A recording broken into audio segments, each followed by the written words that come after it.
May naamoy daw po na ang ilan sa nagsulong ng impeachment niyo sa ginawang pagpapaliban ng Senado sa impeachment proceedings, may mga nagsasabing na allegedly may pinoprotektahan at kinatatakutan daw po si Senate President Escudero po. Well, sa pagkakilala ko naman kay Senate President Cheese Escudero ay hindi natatakot yon. In fact, isa siya doon sa mga, kasama ba siya sa Spice Boys? Hindi, pero ano ba? Impeachment ni GMA. Yes, no? Yes. Oh yes, there was a group called Spice Boys at the time sa House of Representatives, 'di ba? Yung mga matatapang na mga mga batang congressman. Parang kasali siya doon. But sa impeachment po, siya yung minority floor leader.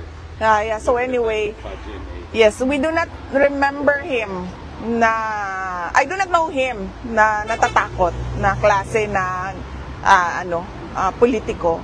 So hindi ko lang alam saan nanggagaling yung sinasabi na takot si Senator Cheese Escudero. Hindi ko alam saan galing yan. Sinisisi po ng ibang mga mambabatas na membro ng Makabayan Bloc sa pagpapaliban ng impeachment ay kay President Marcos na nauna nagsasabing hindi niya gusto ang impeachment. Any comment po? Naku ma'am, hindi ko po alam, no?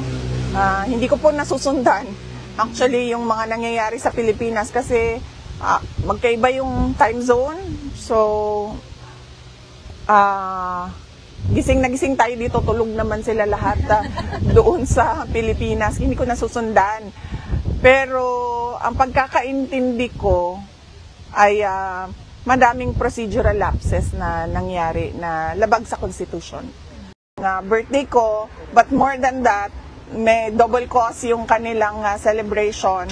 Meron din silang panawagan to send PRRD home, to bring PRRD back to the Philippines. At of course, yun din yung panawagan natin lahat, no? Ibalik si Duterte at ibalik ang tunay na pagbabago natin. Yes. Nagpaalam na ka ba na babalik ka uli sa Pilipinas? Anong mensahe niya sa iyo? Anong mensahe niya dun sa pagbalik mo sa Pilipinas? Opo. Nagpaalam na kami. Gulat. Nakita ko lang sa side eye ko. Inuwi ko yan. Roommate ko yan. Roommate ko siya. So ilagay ba natin siya dito? Namumove ba yan? Nakadikit mo. Yeah. Yes. So sinabi na namin sa kanya na uwi na kami tomorrow. At magsisimula na yung biyahe namin mamaya. Tapos, sinabihan namin siya na darating si Hanilet sa Thursday. And then, ang susunod na darating ay si Paulo, kasama yung kanya ang mga anak. So, alam na niya. Paano niyo po, kayong dalawang kapatid, nire-reassure ang Pangulo para magkaroon siya ng hope na sooner makalabas na talaga siya dyan? As far as allowed sa amin ng mga lawyers na wala kaming privileged communication, sinasabi namin sa kanya yung alam na ng lahat, no, public knowledge na nag-file ng questioning jurisdiction at ngayon ay merong provision sa Rome Statute, yung interim release na tinatrabaho din. And then one of the discussions as well was your suggestions, folks, no, to go through the Dutch laws. Which he said, okay, you explore that. And then sabi ko, I can do that while I'm back in the Philippines na online na lang yung pag-aasikaso. At, well yun ma'am. Kung ano yung alam na ng lahat, yun lang din yung sinasabi namin para wala kaming, At yung bago yung tungkol sa domestic remedy. Oo. Well, unfortunately, dahil paalis na si VP, no? Last question siguro si Mayor Baste. Ano pong feeling nyo dito sa bisita nyo, itong pangalawang bisita nyo kay Tatay Diggo? Mas magaan. Kasi tingin ko okay naman siya. Okay naman. Yun lang, matanda na nga. Masalita na ako kahapon. Tama na yun. Yes ma'am. My birthday wish ba si PRD sa inyo? Oh yes, noong May 30, nagkausap kami noon at meron siyang birthday wish pero I'd rather keep it private, sir. Okay. Oo. Thank you, ma'am. Yes, ma'am. Last po. The Senate seems to be in conflict as to when they tackle the impeachment. If 19th Congress can carry it over to 20th or no, any public comments po about it? Well, yan ma'am, kina-question din namin yan. Yung pag-crossover from the 19th to the 20th Congress. Dahil ang composition ng House of Rep, yung lawyers ko na lang magsalita, ma'am. Kasi papagalitan na naman ako nila. BP, may Papagalitan na naman ako noon, ma'am, ng mga lawyers ko. So, tanong natin yung lawyers. Yes, BP. Ano pa? BP, ang OVP at KOJC at ang pamilya Duterte ay nakaranas po ng injustices mula sa bagong PNP chief. So in this connection, ma'am, ano po ang inaasahan ninyong magiging sitwasyon sa Pilipinas sa ilalim ng bagong liderato ng PNP? Well, I do not think magiging mas maayos or mas maganda ang ating bansa, no?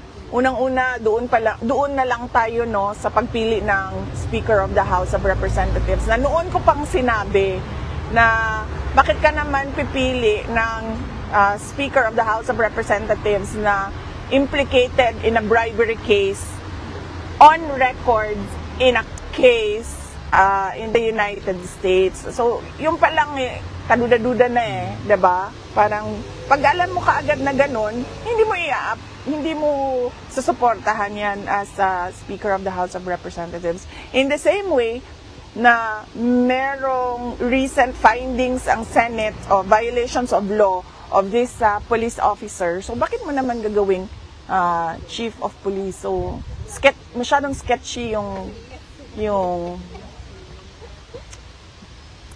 decision. Okay, talagang kailangan ng lumipad si VP, ha? So, Thank you. unfortunately, wala tayong panahon, no? So, Maraming thank you very salamat. much, VP, at thank you very much to everyone.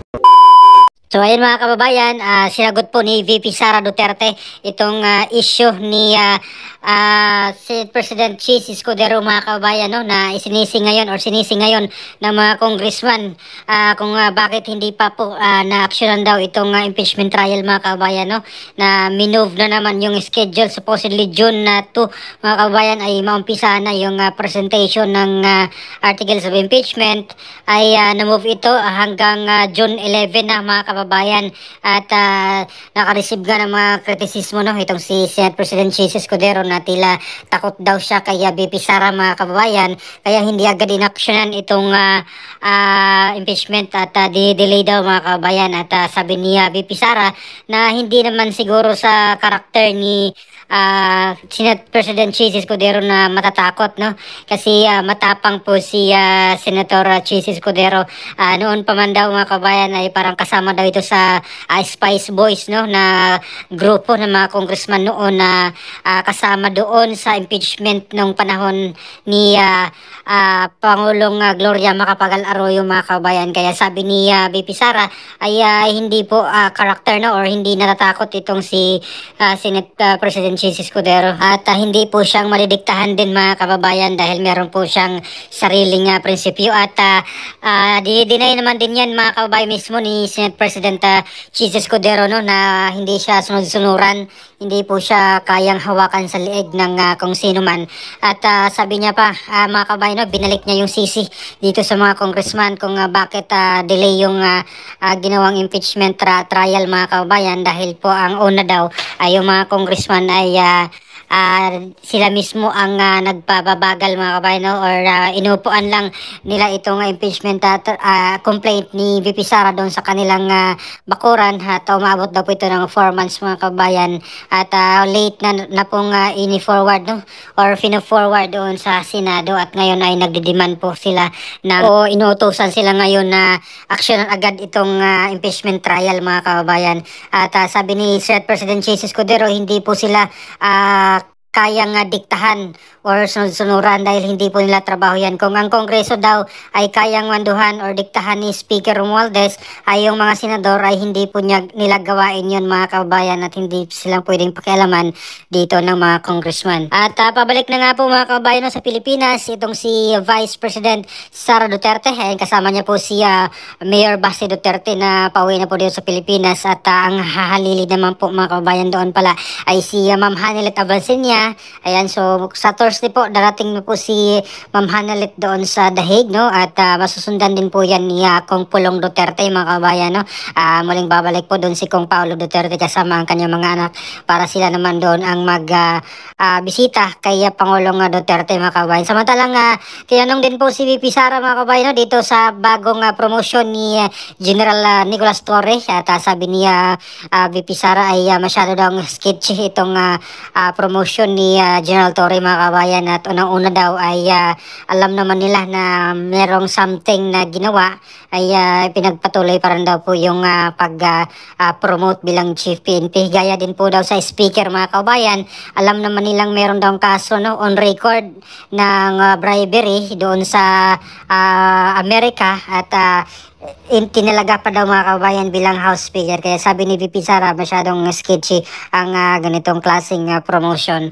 At ano pong opinion nyo mga kababayan, no, dito po sa issue mga kababayan ng impeachment trial ni VP Sara? Ayan, at sabi nga po ni Senator Bato ay dapat hindi na po ito tutuloy pa doon sa 28th Congress, maging si Senator Amy Marcos mga kababayan, no? At bali-balita ay meron na pong draft mga kababayan, no, or magpa-file po si Senator Amy para i-dismiss itong impeachment complaint mga kababayan, no, na dito ngayon sa Senado nakabinbin mga kababayan. At tingnan natin kung ano pong gagawin ng mga senador ngayong June 11 mga kababayan. So please comment down below. Maraming salamat. God bless po sa ating lahat.